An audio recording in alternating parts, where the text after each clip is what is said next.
नमस्कार मंडळी, मी मयुरी स्वागत करते तुमचं आपल्या एका नवीन व्हिडिओमध्ये। आणि आज आहे हे बनवलेले चिकन फ्राय। अगदी सोपी आहे आणि खूप भारी आहे। नक्की ट्राय करून बघा। तर चला बघूया कशा प्रकारे केलेले आहेत ते।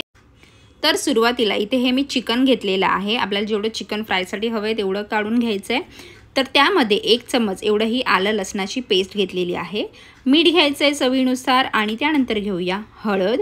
चिकन स्वच्छ धुवून घेतलेलं आहे म्हणून मी हे डायरेक्ट दाखवते। त्यानंतर घ्यायचा आपला घरगुती लाल तिखट मसाला 1.5 चम्मच घेतलेला आहे।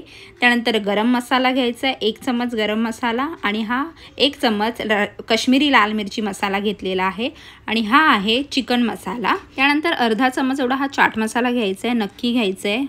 त्यानंतर अंड घ्यायचं आहे। इथे मी 1 अंड घेतलेला आहे, फोडून घेते आणि त्यानंतर घ्यायचं आहे आणि त्यानंतर घेऊया कॉर्नफ्लॉर। इथे हे कॉर्नफ्लॉर घेतलेला आहे, साधारण 1.5 चम्मच आधी घेतलेला आहे आणि 1 चम्मच तांदळाचं पीठ घेतलेलं आहे। सुरुवातीला आपण एवढं घेऊन बघूया, मॅरिनेट करून बघूया, चांगलं मिक्स करून घ्यायचं आहे। जर गरज असेल तर आपण अजून थोडंसं पीठ घेऊया, पण सुरुवातीला मी 1.5 चम्मच कॉर्नफ्लॉर आणि 1 चम्मच एवढं तांदळाचं पीठ घेतलेलं आहे।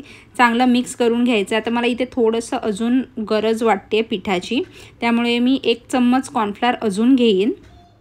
चांगल्या प्रकारे मिक्स करून झाल्यानंतर आपल्याला कमीत कमी 15 ते 20 मिनिटं किंवा जास्त अर्धा तास मॅरिनेशनसाठी ठेवायचं आहे। मॅरिनेट झाल्यानंतर आपण इथे तेल तापत ठेवलेलं आहे आणि तेलामध्ये आपल्याला हे चिकनचे पीसेस फ्राय करून घ्यायचे आहेत। तुम्ही अशा प्रकारे डीप फ्राय करा किंवा शॅलो फ्राय थोड्याशा तेलामध्ये केले तरीही चालतील। इथे मी थोडंसं कमी तेल घेतलेलं आहे कारण हे चिकनचं तेल आहे ते एनिवेज थोडंसं नंतर यूज होईल नाही होईल, त्यामुळे थोडंसंच तेलामध्ये परतून घ्यायचे आहे।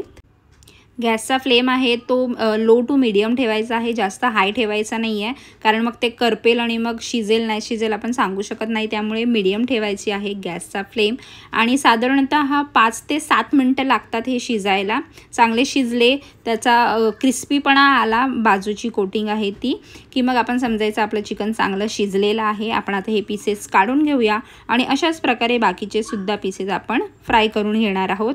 तुम्ही हे पीसेस असेच सुद्धा खाल्ले ना तरी खूप भारी लागतात किंवा मग हिरवी पुदिन्याची चटणी सोबत सुद्धा खाऊ शकता। तयार झालेलं आहे आपलं हे चिकन फ्राय। कसं वाटतंय नक्की सांगा आणि नक्की ट्राय करून सुद्धा बघा। आणि जर व्हिडिओ आवडली असेल तर व्हिडिओला लाईक करा, चॅनलला सबस्क्राईब करा आणि एक कमेंट सुद्धा करून जा। भेटूया पुढच्या व्हिडिओमध्ये, तोपर्यंत बाय।